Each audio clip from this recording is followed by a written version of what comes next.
ये जो भवन दिखाई दे रहा है जीर्ण सी स्थिति में पड़ी है, इसके बारे में थोड़ा बताएं। ये किसकी रिहायश है, ये किसका निवास? ये भवन जो है फ़ारूक अब्दुल वो हमारे ब्रिगेडियर उस्मान साहब के पिताजी, उनका नाम था फ़ारूक साहब। उन्होंने इस भवन को बनवाया था। और ये बाहरी हिस्सा है। बाहरी हिस्सा में कोतवाल साहब यहीं बैठा करते थे, यानी ब्रिगेडियर उस्मान साहब के पिताजी बनारस में कोतवाल थे, जो लगातार 17 साल तक कोतवाल रहे।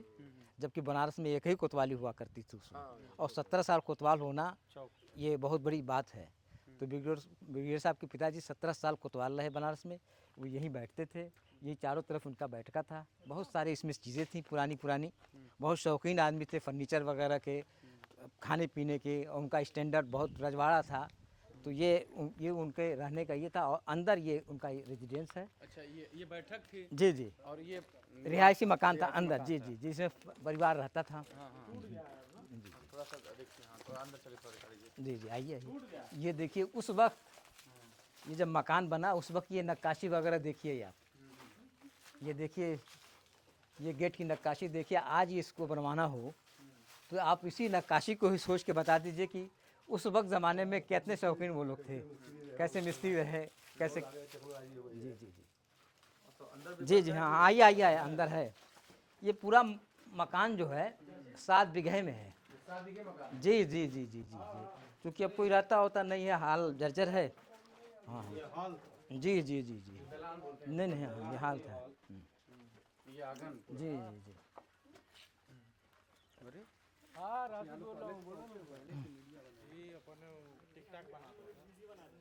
तो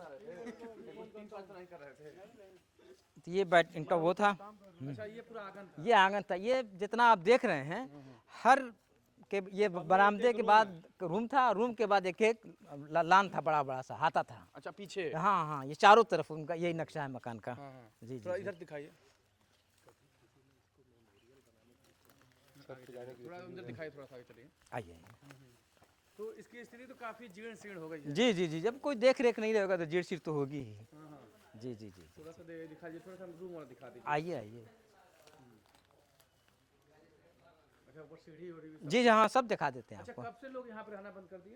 अरे, ब्रिगेडियर साहब के मामू यहाँ रहा करते थे। तो वो भी जब एक्सपायर कर गए तो उसके बाद से यहाँ कोई रहता ही नहीं है। अच्छा, ये रूम हो गया। जी। आइए, देखिए। देख रहे हैं? ये बड़ा वाला रूम हो गया। जी, उसके पीछे ये आंगन देख रहे हैं आप? आइए। अच्छा, यहाँ भी पीछे भी हर तरफ, चारों तरफ इसी तरह का नक्शा मिलेगा आपको। हाँ। इसको आपने देखा ना इस तरह से, इसी तरह से आप चारों तरफ। अच्छा, ये बीच में आंगन नुमा होता था। जी। तो इसमें बैठक हो गया, ये बैठक हो गया। जी। ये कमरा हो गया। जी। हाँ, तो लंबा परिवार था कि क्यों? नहीं, इधर दीवार बंद हो गया। बाउंड्री है। ये बड़ी सी बाउंड्रियां हैं। तो इसका क्या मकसद था, कैसे क्या लोग? अरे, वो लोग जमींदार टाइप के लोग थे, रहने सहने का उन लोगों का रजवाड़ा था। राजा लोग थे, कैसे जमींदार लोग रहते थे, उसी तरह से आप लोगों का रहन सहन था। नौकर चाकर अलग रहे, देखने वाले अलग, मेहमान के लिए अलग कमरा था। अभी फर्नीचर वगैरह पड़ा है। जी। तो उधर ही भी है, ये दिखा। अच्छा, इसमें फर्नीचर वगैरह आज भी पड़ा हुआ है। जी। तो लंबा परिवार था क्या? हाँ, लंबा।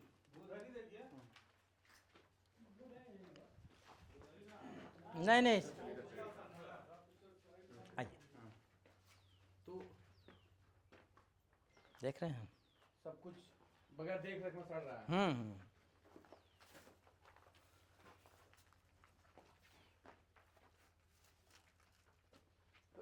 उस समय इलेक्ट्रिसिटी नहीं आई थी? नहीं। इलेक्ट्रिसिटी तो हमारे गांव में आई है, करीब 82-83 में आई है। अच्छा। जी। तो इसके संरक्षण के, जैसे ये ब्रिगेडियर उस्मान का गृह निवास है। जी। मतलब जन्मभूमि है। जी। यही पैदा हुए थे? हाँ, यही उनकी जन्मभूमि है। ब्रिगेडियर उस्मान यहीं जी, तीनों भाई यहीं पैदा हुए। ब्रिगेडियर कितने भाई थे लोग? ये 3 भाई थे। सुभान साहब थे सबसे बड़े, जो नेशनल हार्ट के वो फाउंडर थे। उसके बाद दूसरे नंबर पर उस्मान साहब थे, जो शहीद हुए। तीसरे नंबर पर उनका नाम था गुफरान साहब, वो भी ब्रिगेडियर हुए। ब्रिगेडियर के रिटायर हुए। रिटायर होने के बाद कुछ दिनों तक ये गांव में रहे, उसके बाद वो एक्सपायर किए। अच्छा, उनके जो छोटे भाई है यहीं एक्सपायर हुए? हाँ। उनका परिवार कहाँ रहता है? उनका परिवार कनाडा रहता है। उनका एक लड़का सलमान है और एक लड़की सीमा है, दोनों की शादी कर लिए हैं। जो लड़का सलमान है वो भी कनाडियन नागरिकता ले ली। नागरिकता ले लिया। और ब्रिगेडियर साहब का परिवार ब्रिगेडियर साहब शादी नहीं किए थे उस्मान साहब। शादी नहीं किए थे। जी जी जी पता है तो हाँ। कि उन्होंने शादी कहा था कि मैं जब कश्मीर की लड़ाई आज़ाद करा लूँगा तो उसके बाद मैं शादी करूँगा। जब शहीद हुए तो क्या उम्र रही होगी? 35 साल उम्र थी। 35 साल में ही शहीद हो गए। जी जी जी और उतने कम में ब्रिगेडियर बन गए। जी जी जी जी हिंदुस्तान के पहले पैरा ब्रिगेडियर। हाँ। जी जी जी तो इतनी बड़ी यह धरोहर है, जी, जी। इसके संरक्षण पर कभी गवर्नमेंट ने काम नहीं किया, कभी कोई संस्थाएं काम नहीं नहीं कोई काम तो नहीं किया आज तक। काम किया होता तो कुछ पता चलता। की? हाँ। जी जी जी जी तो सब इसे खंडार होता जा रहा है। हाँ हाँ हाँ खंडर तो हुई। आपके आंखों में आपने तो कैमरे में सब कैद कर लिया है। तो कुछ दिन बाद इसका नामो निशान भी नहीं रहेगा जिस हिसाब से। हाँ अब जब से भाई धीरे धीरे करके तो एक एक चीज़ें खत्म होती जा रही हैं। हाँ हाँ। तो ये सीढ़ी उड़ चढ़ने लायक है कि अब खत्म हो चुका है सीढ़ी पे चढ़ सकते हैं आप। हैं चढ़ सकते हैं। जी जी आइए। हाँ चलिए दिखाए, आगे चलिए आप।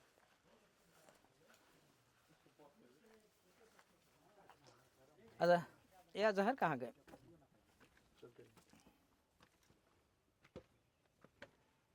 ये भी जर्जर हाल में है। सब जर्जर हाल में। अच्छा इसके आगे जाने लग गए हैं। आइए इधर है छत है आइए छत है, अभी छत बची है इधर। देखिए। हाँ देखिएगा सावधानी से। हाँ हाँ ये वेंटिलेशन के लिए, हाँ हाँ ये वेंटिलेशन के रहा होगा। जी जी जी जी चिमनी और देखिए भाई हिल रहा है। हाँ अजहर कहाँ गए?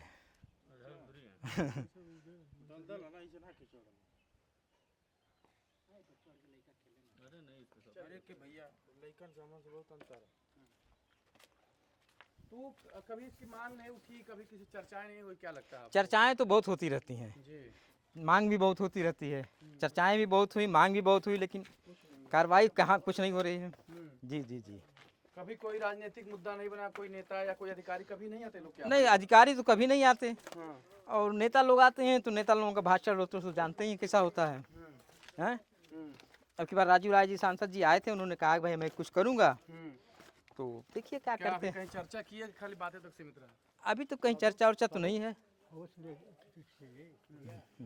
समझा ना? ठीक ठीक ठीक। यही सब है। तो कभी राजनीतिक चर्चा भी नहीं होता है।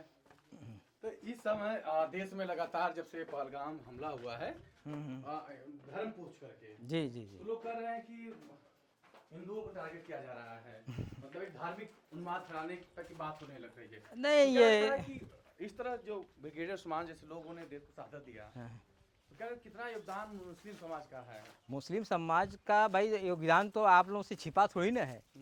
देश की आज़ादी में आप चले जाइए लाल किला पर देखिए जितने नाम लिखे हैं उसमें 75% मुसलमानों के नाम लिखे हुए हैं।